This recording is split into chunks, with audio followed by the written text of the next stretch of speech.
रामायण की कथा आपने सबने सुनी होगी, परंतु इसके बहुत से ऐसे किस्से भी हैं जो आप में से बहुत लोग नहीं जानते होंगे। ऐसा ही किस्सा आज मैं आपको एक सुनाने जा रही हूँ। श्री रामचंद्र जी को जब उनके पिता दशरथ राजपाट सौंपने वाले थे, तभी उनकी दूसरी पत्नी कैकई को उनकी दासी मंथरा ने खूब भड़काया। मंथरा ने कहा कि राजा तो आपके बेटे भरत को बनना चाहिए, राम को नहीं। इसके बाद कैकई ने राजा दशरथ से 2 वर मांगे। पहला, भरत को गद्दी मिलनी चाहिए और दूसरा, श्री राम को 14 वर्ष तक वन में रहना होगा।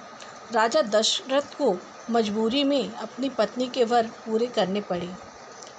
जब रामचंद्र जी वनवास के लिए अयोध्या से निकलने वाले थे, तभी लक्ष्मण जी ने भी उनके साथ जाने की इच्छा जाहिर की। लक्ष्मण के वन जाने की बात सुनकर लक्ष्मण की पत्नी उर्मिला भी साथ जाने की जिद करने लगी।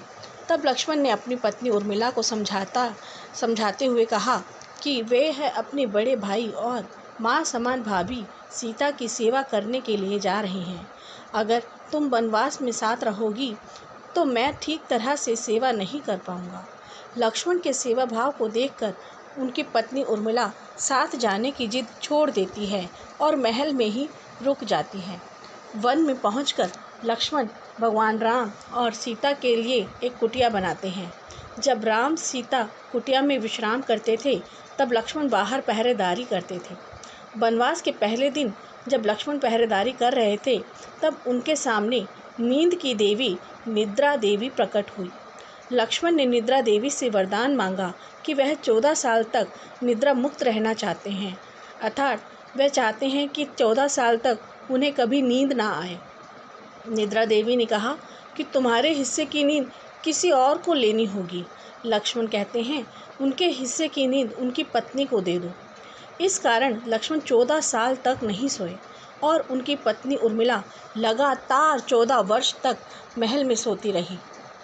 14 वर्ष बाद जब भगवान राम और माता सीता के साथ लक्ष्मण अयोध्या पहुँचे, तब नींद की अवस्था में रामचंद्र जी के राज तिलक समारोह में उर्मिला भी उपस्थित हुई। यह देख लक्ष्मण को हंसी आती है।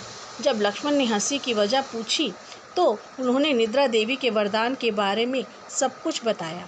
लक्ष्मण ने कहा कि जब मैं उबासी लूँगा तब उर्मिला की नींद खुलेगी। लक्ष्मण जी की इस बात को सुनकर सभा में सभी हंस पड़े। सभी को हंसते देखकर उर्मिला लज्जावश समारोह से बाहर उठकर चली जाती है। तो ये कहानी आपको कैसी लगी? ऐसी ही कहानी सुनने के लिए आप चैनल को लाइक करें, सब्सक्राइब करें और कमेंट बॉक्स में ज़रूर बताएं कि ये कहानी आपको कैसी लगी।